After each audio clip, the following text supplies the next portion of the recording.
କହଳି ସାନ ବୋହୂ ଯାଇ ଅଛନ୍ତି ଗମ୍ଭୀରରେ ଶୋଇ। ସାହବ ଫେରିଲା କବାଟ ବସିଲା ଯାଇ ରତ୍ନ ଖଟ। ବୁଡ଼ିଲେ କାହିଁ ପାଇଁ ମାଏ ଶୋଇଛୁ ରୁଷିଲା ପରାଏ। ଗଢ଼ାଇ ଦେବୀ ଭାଙ୍ଗିଥିଲେ ଖୋଜାଇ ଦେବୀ ହଜିଥିଲେ। ଧୋବଣୀ ଧୋବନ ଖଟିଲା ତାମୂଳ ପାନ ବି ନ ଦେଲା। ଗଭାକି ନ ଦେଇଛି ମାଇ କିଏ ଭଗତେ ଦେଲା ଗାଳି। ସତେକି ବିଧି କରାଇଲି କାହିଁକି ରୁଷିଅଛୁ ଅବା।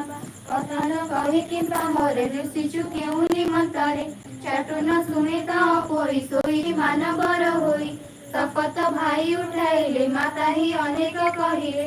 କେବେ ନ ଉଠାଇ ବାଳି କୁଟୁମ୍ବ ଯାକ ମନେ ଭାରି। ନୀଳେନ୍ଦ୍ରୀ ନାମେ ସାନ ବୋହୂ ତ ପୋଇର ପ୍ରିୟ ସେହୁ। ସେ ବୋହୂ ଅନେକ କହିଲା ନ ଉଠି ବଚନ ବୋଇଲା।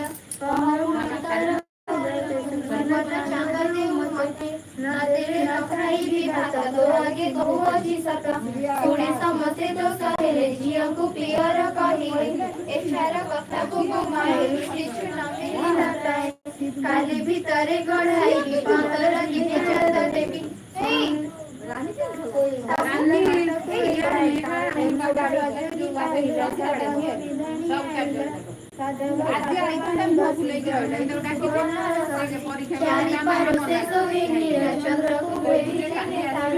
ମତେ କେତେ ଦିନ ଗଲା ସୌରଭ ଅଧା ଚାନ୍ଦେ ମଲା।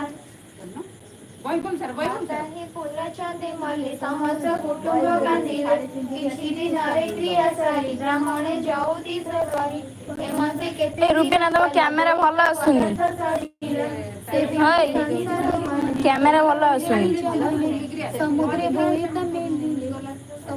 ସେଲ୍ଫିରେ ଭିଡିଓ କରିବୁ। ସମ୍ଭାଳିଥିବ ତୁଣ୍ଡେ ଦେଖ ଏ ଦଇବର କୃତ୍ୟ ପିତା ସମସ୍ତେ କଲେ ମାତ। ଯେମନ୍ତେ ଝିଅ ନ ଝୁରିବ ତେମନ୍ତେ ସେବା କରୁଥିବ। ଭୋଜନ କରାଇବ ଆଣି କହିଅ ପୂର୍ବର ସଭାଣି। ଦୋଳିରେ ଶୁଣି ସାତ ଯାଏ ଝିଅକୁ ନାହିଁ କିଛି ଭୟ। ନିରନ୍ତେ ସେବା କରୁଥିବ ହେଳା ନ କରିବୁ। ତୁମ୍ଭକୁ ଦେଖି କରି ବେଳରେ ରହିଥିଲୁ ଦମ୍ଭେ। ଯେବେ ଯାଉଛ ବାଣିଜ୍ୟରେ ଆଣିଥିବଟି ଅଳଙ୍କାରେ। କେବଲେ ମୋର ସୁନା ଚୁଡ଼ି ଆଣିଥିବଟି ରତ୍ନ ଜଡ଼ି।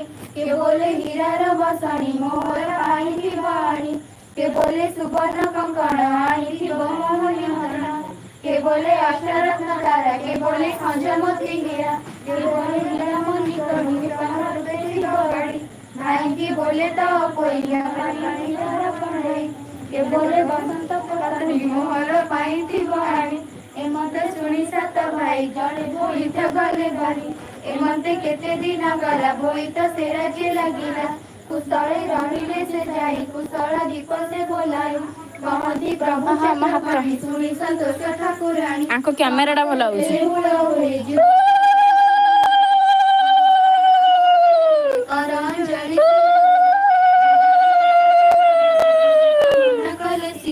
କହନ୍ତି ଦାସ ଗୋପୀନାଥ କୃଷ୍ଣ ଚରଣେ ମୋର ମାଥ। ପ୍ରଥମ ପାଳି ଅଧା ଶେଷ କାମିନୀ ଗଣେ ହେଲେ ଦୋଷ। ଚଳିଲେ ଯେ ଯାହା ସାଧನೆ ମଙ୍ଗଳ ନାମ କରିଧାନେ।